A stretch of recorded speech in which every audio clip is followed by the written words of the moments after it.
everybody. Thank you so much for joining me today. If you are new, my name is Katie and this is my channel Rouse Rising.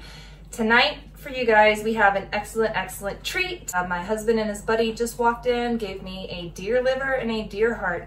So I'm gonna show you how I process the deer liver and deer heart and get them ready for freezing or ready to eat. Okay, so we just had a deer kill.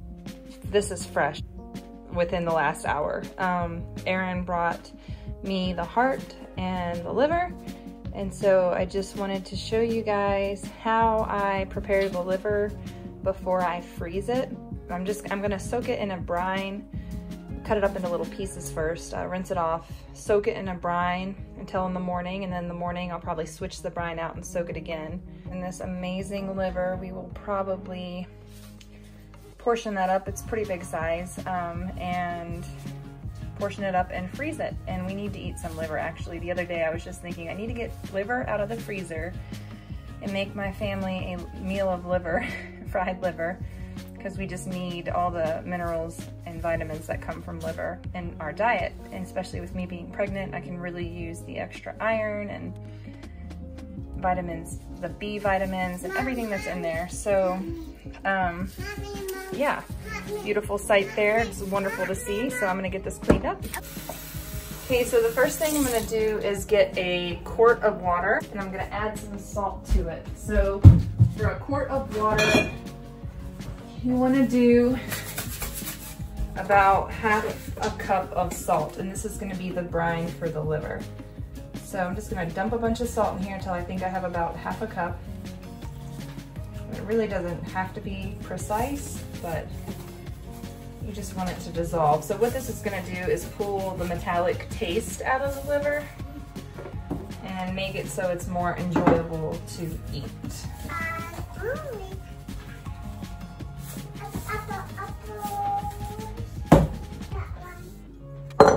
I'm gonna put my liver in this bag, in this bowl, and the bowl is just to catch any leaks, but then once I put the liver in here, I'm gonna top it off with the saltwater brine. I'm gonna refrigerate it overnight, and it's gonna pull a lot of the blood out of the liver because the blood is what causes the metallic taste. I'm going to rinse the liver just to make sure that it doesn't have any deer hair or anything like that in it, and oh my, it is warm.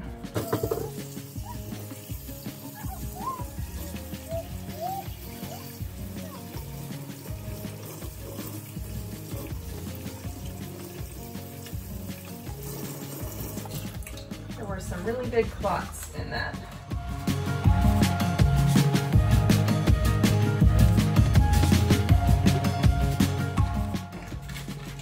We will be eating that sooner than later.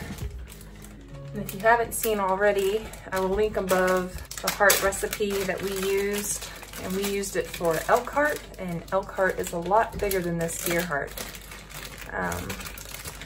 But you can use the same recipe for the deer. Okay, next we have here a very warm liver, and looks like the liver is in 2 chunks. Oh yeah, that is a very potent smelling liver. Trying to get some of the clots off of it. So this liver, I'm just gonna cut up into some bigger chunks. Mama, What? they want the deer done. Awesome. Now whenever you go out there, you could see the deer.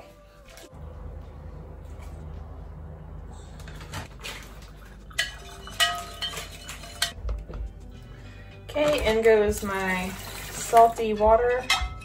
It is a quart of water. This is going into a gallon size Ziploc bag with the liver. It's about 7 o'clock now, so if I go to sleep around 10, I might go ahead and switch this out for another round. Once this has brined, I'm gonna split it up into individual portions. Then I'm gonna vacuum seal in individual serving sizes for my family, like a family serving size, in vacuum sealed bags so that I can have it ready to make pate or to saute liver and onions or to have fried liver. It's really delicious. It's great to have. I'm super excited about this. Okay, so to rapidly cool down the liver, I threw some ice in the bag, and then there's also ice in the bowl that I'm gonna be storing it in the refrigerator for the next few hours. As you can see, it's already starting to pull out a ton of blood in there, which is pretty awesome.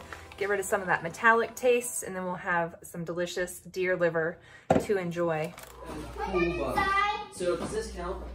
No, so it has to be more than has to be at least an inch long, and its length has to be more than its booty. That wouldn't count. Unless you're a good old boy and you can handle it. But I wouldn't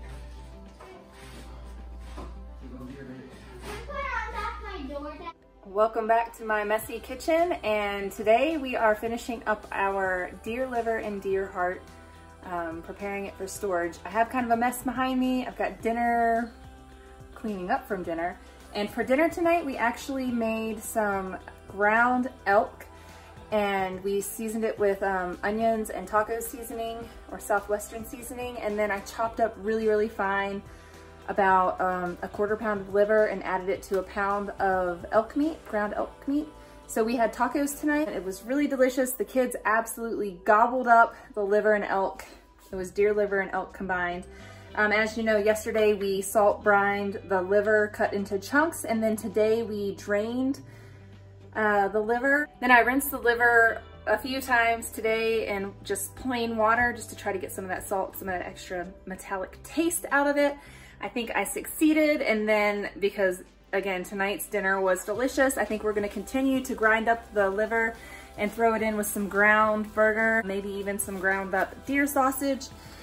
Then what I did was I put them into separate bags. Now, living out here in the boonies, I wasn't 1000% prepared. I wanted to do a whole spiel on my vacuum sealer, and I didn't have enough vacuum bags, so down to the very last piece of vacuum sealer bag. So in true backwoods fashion, I didn't have enough vacuum sealer bags. I'm just gonna show you what I got and how I'm gonna store this until I can get more vacuum sealer bags. These are gonna go straight into the freezer right now, not for long-term freezer storage, because like I said, I need to re-vacuum seal them, so I will do that better next time I go to town and get those vacuum sealer bags. But anyways, let me show you the Bounty, how I label it, and I'm going to be storing it in the freezer from now on. Typically I would weigh these, but I just chunked it up and eyeballed it. This is about what we'll use. This might be maybe 3/4 of a pound, and then each of these as well. Make sure to label it. I put the wrong date on it. I was putting yesterday's date, but today's month, and you know, just got all kinds of whack out of there. So this is actually from today. So, yep, I put the deer heart in a bag, pulled out all the air, put the liver in these 2 vacuum sealed bags, and then another in just a plain Ziploc bag, and I'm just gonna pop these in the freezer, let them freeze up, and then I will re-vacuum seal this liver and this heart if I don't use them in the next week. I'll probably make some pate, so I'll be sure to let you guys know when I do that, and the recipe that I end up using, it's absolutely delicious. We love it smeared on my sourdough bread. Thank you so much for joining me today on my channel, Rouse Rising. If you like this video, give it a thumbs up and be sure to click subscribe and show some support. Thank you so much, guys.